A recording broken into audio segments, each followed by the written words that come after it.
Est-ce bon faire retour à l'envoyeur est un chrétien? Retour à l'envoyeur. Est-ce que c'est bon de retourner le mal souhaité à vous, les envoûtements, de les retourner vers l'envoyeur, celui qui nous fait souffrir, ou bien nous devons pardonner, étant chrétien, en le laissant aller en paix?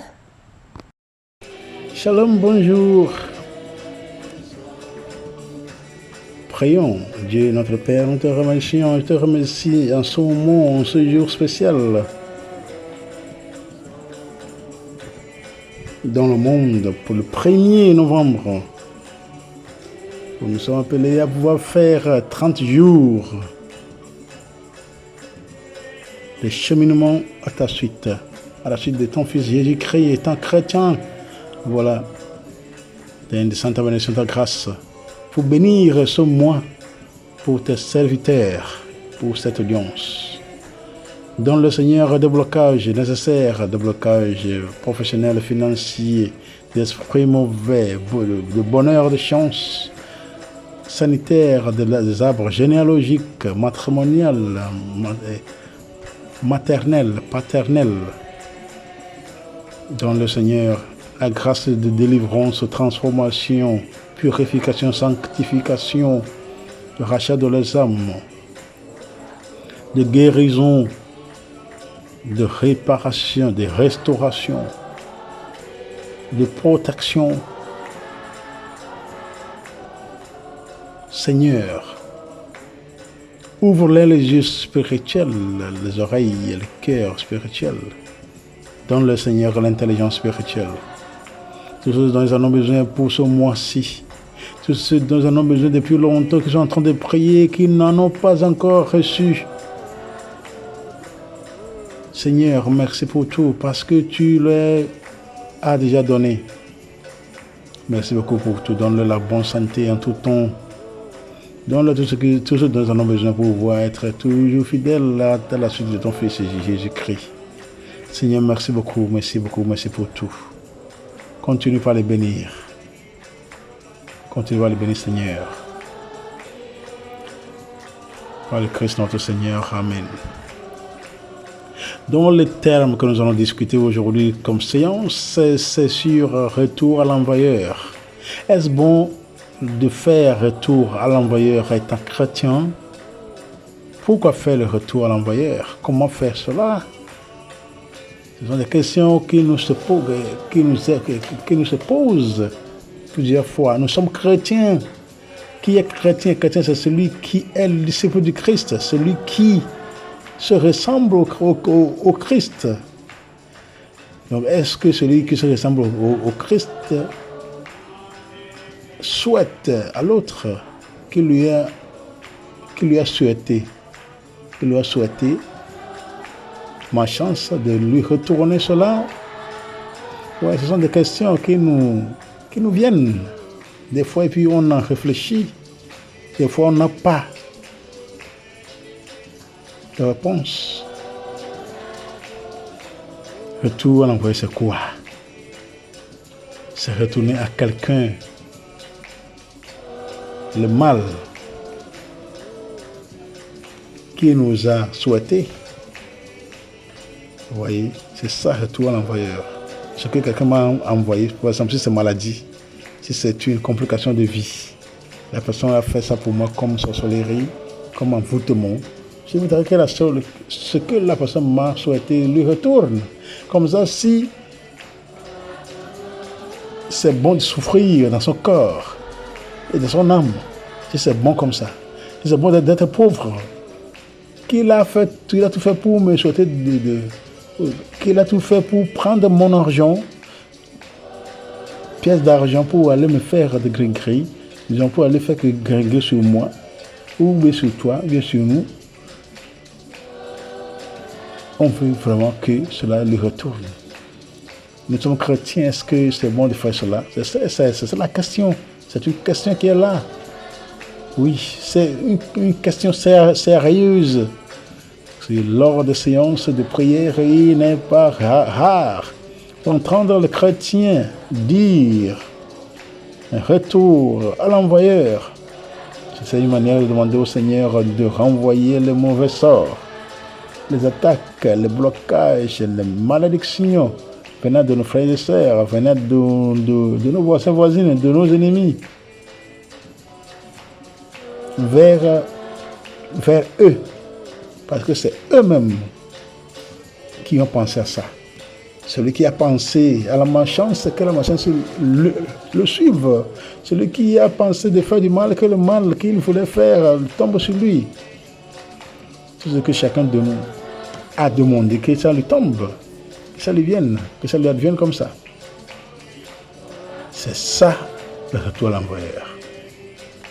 Mais cependant, est-ce correct par rapport à la parole de Dieu? Parce que nous sommes chrétiens, c'est bon de faire comme ça. Alors que dans le livre, dans la lettre de Saint Paul aux Romains, chapitre 12, verset 14, il nous dit que bénissez ceux qui vous persécutent, bénissez et ne maudissez pas. C'est à cause de cela qu'on va se laisser peut-être torturer, même tuer. Vous voyez, donc c'est une chose vraiment sérieuse. Vous voyez. Donc, parce qu'il faut bénir, donc lui, il n'a pas le droit de me bénir, mais le droit de me maudire, de m'envoûter, de me souhaiter du mal. Et moi, j'ai seulement le droit de le bénir. C'est ça qui est difficile de comprendre. On peut le lire toujours, vous voyez, dans beaucoup d'autres écritures, pour voir ce qui se passe dans le monde de pardon ou non pardonné. Vous voyez, nous comprenons dans ce verset qui est Romains chapitre 12, verset 14, que Dieu nous a recommandé de bénir même celui qui nous fait du mal. C'est pas facile de bénir celui qui nous fait du mal, celui qui nous a fait du mal. Vous voyez, et c'est difficile. C'est très, très, très difficile. Oui. Si quelqu'un envoie un esprit mauvais vers toi dans le but de te tuer et que tu demandes un retour à l'envoyeur, cela veut dire que tu souhaites aussi sa mort. De même, si tu renvoies vers quelqu'un un esprit de pauvreté, tu souhaites aussi sa pauvreté. Oui, si la personne veut que vous soyez pauvre, est-ce que être pauvre c'est doux? Est-ce que être sans emploi c'est doux? Si c'est doux, bon, voilà. Certains chrétiens pensent que celui qui m'a souhaité d'être comme ça pauvre, que lui-même prenne cela en soi-même. C'est comme ça. Vous voyez? Donc c'est ça, il y a beaucoup de mythes là autour de ce dont on est en train de parler, où les gens ne veulent pas souffrir. C'est ça. Comment est-ce que je ne suis pas allé chercher un fétichisme, ou bien un fétiche, ou bien quelque chose, quoi là. Et puis voilà, je souffre. Pourquoi je dois souffrir? Celui qui a fait ça n'a qu'à souffrir. On sait qu'il y a le feu là-bas, on ne peut pas aller mettre les mains dedans. C'est ça. On se rappelle à cesser peut-être de souhaiter ma chance à nos frères et sœurs. Vous voyez. Donc si quelqu'un envoie un esprit mauvais vers toi dans le but de te tuer, que tu demandes un retour à l'envoyeur, cela veut dire que oui, tu veux vraiment sa mort aussi. De même si tu renvoies vers quelqu'un, esprit de pauvreté, tu souhaites aussi sa pauvreté. Or Dieu ne marche pas avec les meurtriers, ni ceux qui demandent de mauvais sorts. Si ce qu'il fait contre toi est une mauvaise chose,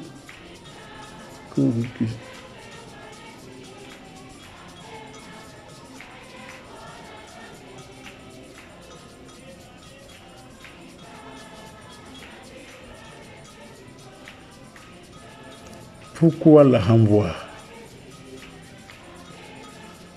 Pourquoi la suivre? Si ce qu'il fait, si ce qu'il fait, si ce qu'il fait contre toi est une mauvaise chose, pourquoi la renvoies-tu vers lui? Toi qui as compris que cette chose est mauvaise. En réalité, nous devons suivre l'exemple de Jésus-Christ en Luc, chapitre 23, verset 34. Il dit que, mais Jésus dit, Père, pardonne-leur car ils ne savent pas ce qu'ils font. C'est ça. En effet, si nous ne pardonnons pas nos ennemis, Dieu ne nous pardonnera pas non plus. Selon qu'il est écrit en Matthieu 6, verset 14 au 15. Car si vous pardonnez aux hommes leurs offenses, votre Père Céleste vous pardonnera aussi. Mais si vous ne pardonnez pas,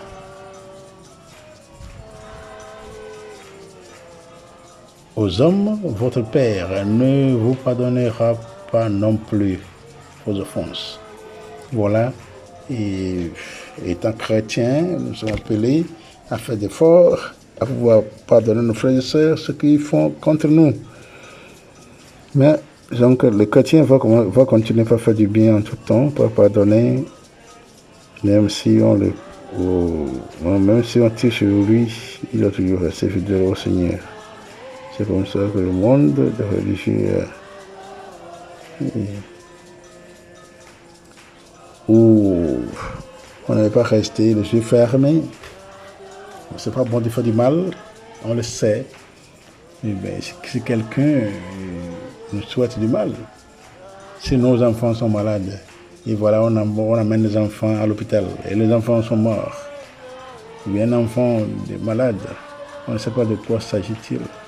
Et arrivé à l'hôpital, l'enfant meurt. Vous voyez, des fois, ce n'est pas fièvre, ce n'est pas quoi, diarrhée. Des fois, c'est l'action de l'ennemi. L'ennemi qui veut vraiment détruire la famille. L'ennemi qui veut vraiment détruire une famille passe par les enfants. Pour les faire souffrir, pour que la famille dépense.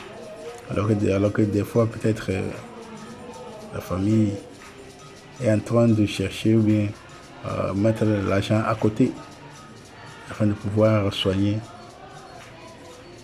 leur enfant.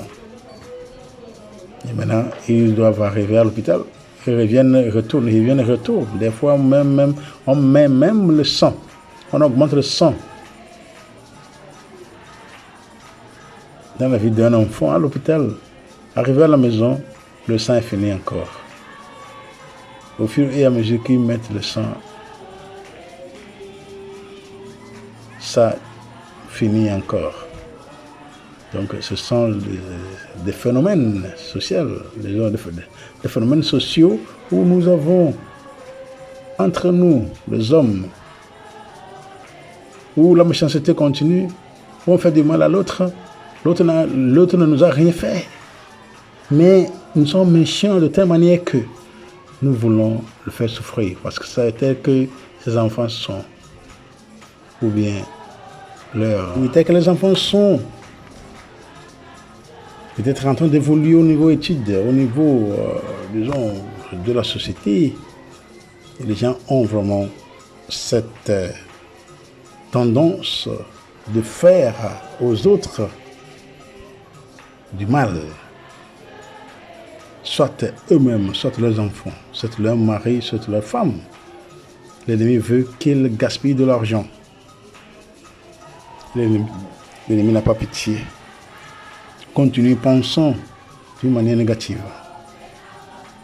Et voilà, des fois, on se pose la question. Qu'est-ce que quelqu'un fait à quelqu'un? On est dans la société, ça fait longtemps. On a 20 ans, on a 30 ans, on a 40 ans.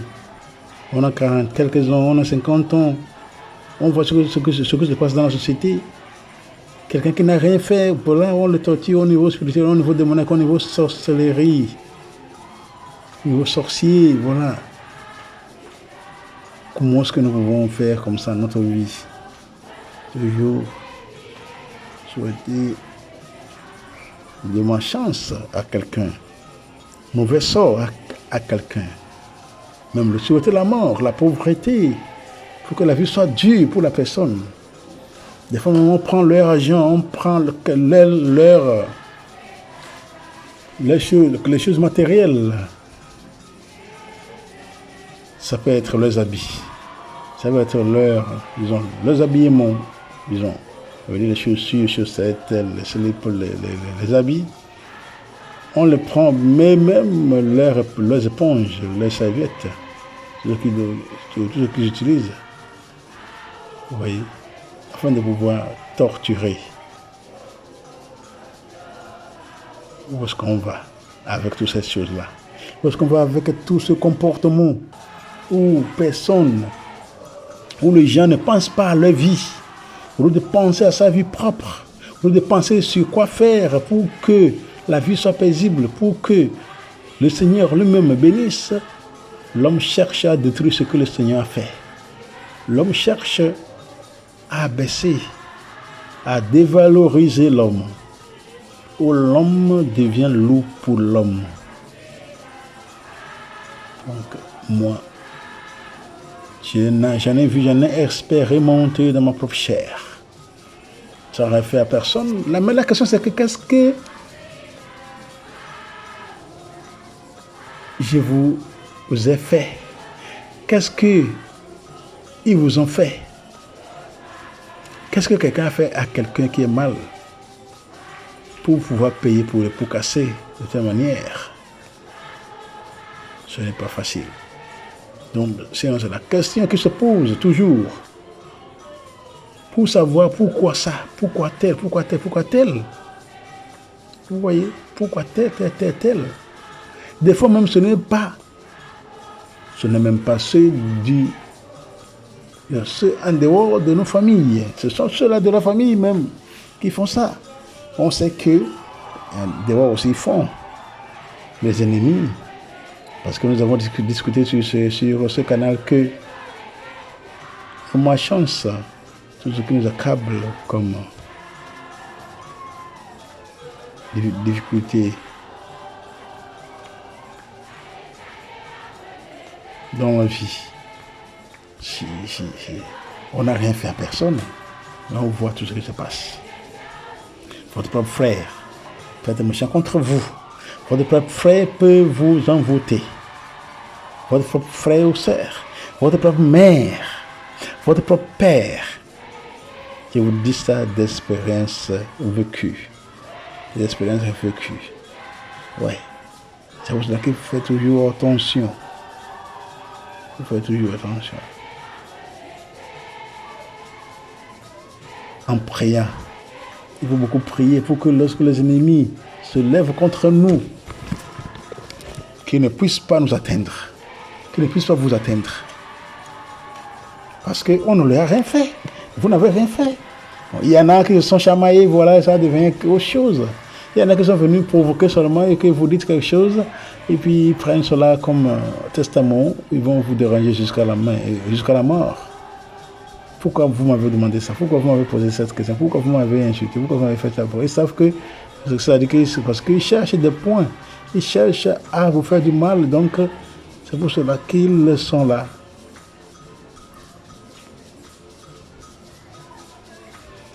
Donc il faut bien réfléchir sur cela.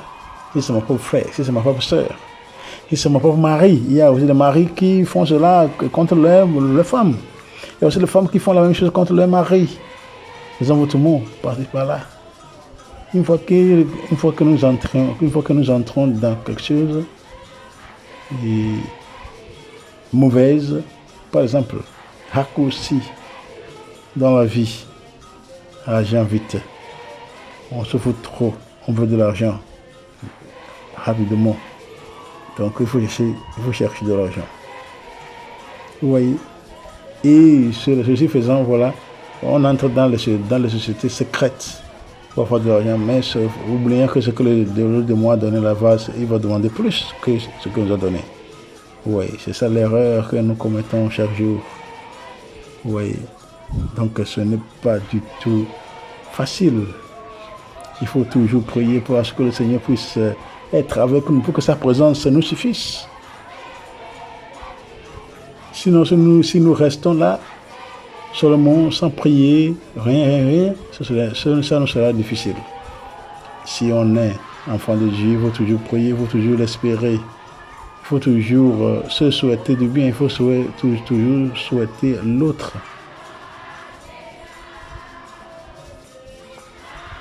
Bonne chance. Vous voyez, combien de fois sommes-nous voisins? Quand les enfants de tel ont réussi le bac, ils ont à partir du cours primaire jusqu'au collège et jusqu'au bac.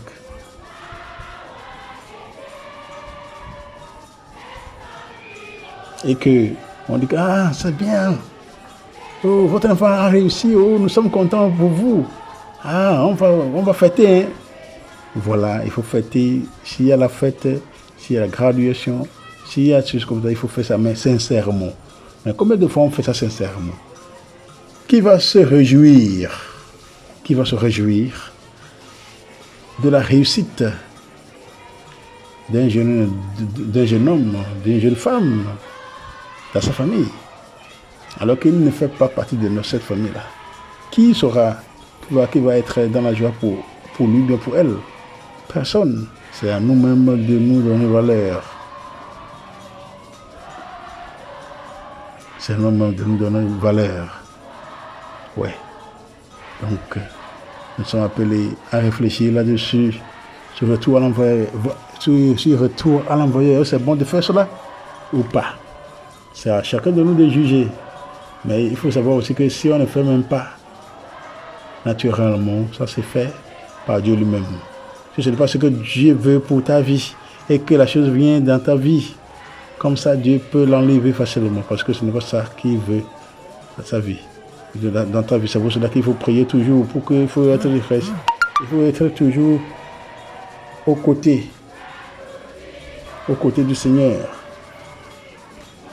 Comme ça, il sait que nous sommes ses enfants. Comme on dit, Psaume 35, verset 7. Gare, attention, danger. Ils ont causé une fosse pour que j'y tombe, qu'ils soient pris. C'est leur propre piège. Et tombe dans la presse, et tombe dans la fosse qu'ils ont tombé, qu'ils ont creusé. Donc que l'ennemi périsse. Tout ce que le Seigneur, tout ce que l'ennemi m'a souhaité, veut pour moi du mal, que ça lui retourne. C'est ça que David a demandé au Seigneur de faire à ses ennemis, parce qu'il avait plusieurs ennemis dans sa vie. Comment les éliminer?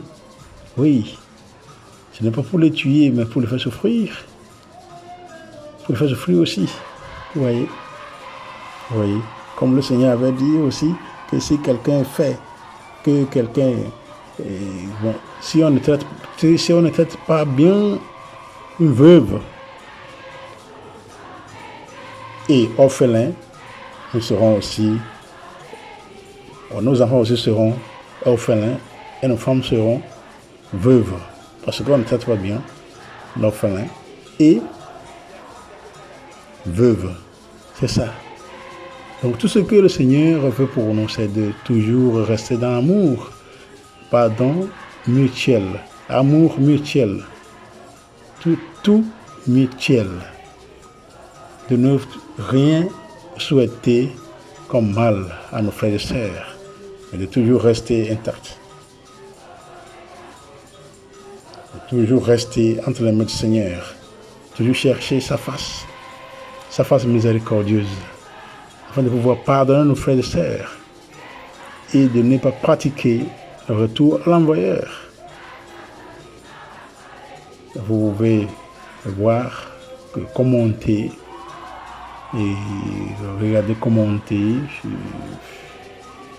partager cette vidéo sur retour à l'envoyeur. Si c'est bon de faire retour à l'envoyeur à nos ennemis, contre les ennemis. L'ennemi, c'est celui qui me veut du mal. L'ennemi, c'est celui qui veut ma mort. C'est celui qui n'est pas pour moi. C'est celui qui est toujours contre moi. Il ne veut pas que je réussisse dans la vie. Est-ce que je dois lui faire retour à l'envoyeur? Il faut penser à ça. Si je suis chrétien, qu'est-ce que je devrais lui faire? L'Écriture nous dit de prier pour eux pour que un jour le Seigneur lui-même fasse son jugement. Mais combien de nous avons-nous ce courage de tenir le coup?